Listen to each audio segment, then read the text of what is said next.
Let's talk about life.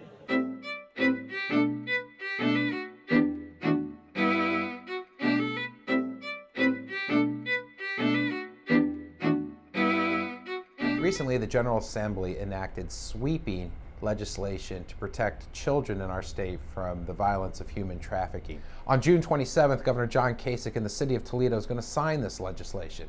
The city of Toledo is significant because it's been identified, unfortunately, as one of the cities with the highest incidence of human trafficking.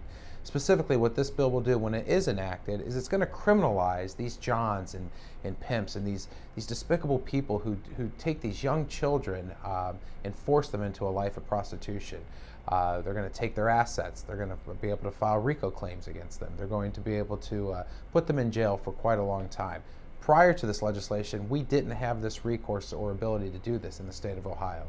Equally as important, what this legislation is going to do is help the victims of human trafficking. These young children, both boys and girls, reintroduce themselves to society. It's going to provide for compensation mechanisms for them to get the type of care they need, whether it's psychological, emotional, physical, what have you. The issue of human trafficking is and should be very important to every pro-life Ohioan, because think for 1 minute, if we devalue life outside the womb, what does that say about our society for those children not born yet, living inside the womb? One of the reasons why Ohio Right to Life has taken a strong opposition to human trafficking in Ohio is the number of instances of forced abortions of young women.